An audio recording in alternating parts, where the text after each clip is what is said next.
पहले बात करते हैं पौधों की सेहत की। एक सवाल था गुमोसिस रोग के बारे में। ये किस फल वृक्ष से जुड़ा है? जवाब है सिट्रस फ्रूट्स, मतलब नींबू वर्गीय फल। दिलचस्प बात यह है कि इसी रोग को लीफ फॉल या फुट रॉट या फिर ब्रूम रॉट भी कह देते हैं। ये होता है फाइटोफथोरा स्पीशीज नाम के एक फंगस से, और ये सॉइल बोन है, मतलब ये फंगस मिट्टी में रहता है। अक्सर जड़ों पर या तने के निचले हिस्से पर हमला करता है, खासकर जहां पानी ठीक से ना निकल पाए, मतलब ड्रेनेज अच्छा ना हो। इसकी पहचान सीधी है। पेड़ की छाल से खासकर नीचे की तरफ दरारों से गूंद जैसा रस निकलता दिखता है, जैसे पेड़ ब्लीडिंग कर रहा हो। इसे काबू में करने के लिए 0.1% ओरोफंजिन या फिर बोर्डो मिक्सचर का छिड़काव बताया गया है। और हाँ, जाहिर है बाग में अच्छा ड्रेनेज रखना गमोसिस रोकने के लिए बहुत जरूरी है। सिट्रस में और भी दिक्कतें आती हैं, जैसे बैक्टीरियल कैंकर है या वायरल ट्रिस्टेजा, वो एफिड से फैलता है। अच्छा, पौधों की सेहत के बाद अब कुछ पौधों की पहचान और उनकी खासियतें जानते हैं। एक सवाल था खजूर यानी डेट पाम के बोटैनिकल नेम पर। यह है फिनिक्स डैक्टिलिफेरा, और ये एरिकेसी एक परिवार का सदस्य है, मतलब ताड़कुल का। इससे इसके बढ़ने के तरीके और जरूरतें पता चलती हैं। इसका फल ड्रूप कहलाता है, मतलब गुठली वाला फल। एक रोचक बात यह है कि इससे जो फर्मेंटेड प्रोडक्ट बनता है उसे एरक कहते हैं। और खेती के लिए जरूरी बात, यह पौधा डायोशियस होता है, यानी नर और मादा पौधे अलग अलग। इसीलिए अच्छी फसल के लिए खेत में करीब 100 मादा पौधों पर 2 से 3 नर पौधे रखने पड़ते हैं।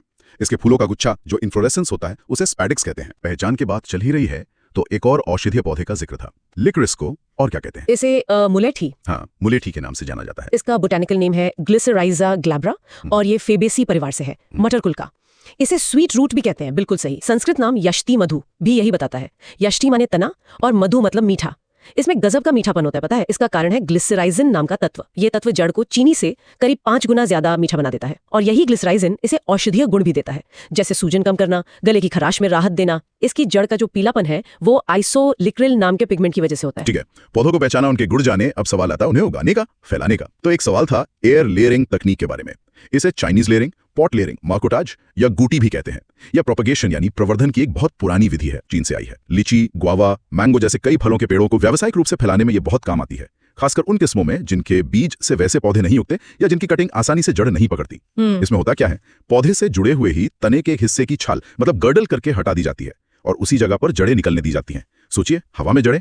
इसके लिए सबसे अच्छा रूटिंग मीडियम मानते हैं स्फैग्नम मॉस को, क्योंकि ये अपने वजन से कई गुना पानी सोखकर नमी बनाए रखता है जब तक जड़ें निकल ना जाएं। लेयरिंग का असल में मूल सिद्धांत यही है, तने पर जड़ें विकसित करना जब वो मां पौधे से जुड़ा हो। ये वेजिटेटिव प्रोपगेशन का एक तरीका है। हाँ। इसके और भी प्रकार हैं, जैसे सिंपल लेयरिंग है या माउंट लेयरिंग, जो सेब के रूट स्टॉक्स तैयार करने में काम आता है। चलिए, पौधे लगा दिए, फैला दिए।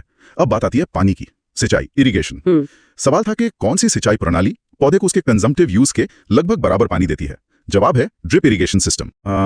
कंजम्पटिव यूज का मतलब है पानी की वो कुल मात्रा जो पौधा अपनी बढ़ोतरी और दूसरी जैविक क्रियाओं जैसे ट्रांसपिरेशन के लिए इस्तेमाल करता है। ड्रिप इरिगेशन, जिसे ट्रिकल इरिगेशन भी कहते हैं, इसमें पानी फिल्टर होकर बहुत कम दबाव पे, लो प्रेशर पर ड्रिपर्स या एमिटर्स के जरिए बूंद बूंद करके सीधे पौधे की जड़ों के पास पहुंचता है।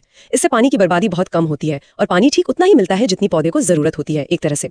इसमें घुलनशील उर्वरक मिलाकर सीधे जड़ों तक पहुंचाना भी मुमकिन है, उसे फर्टिगेशन कहते हैं।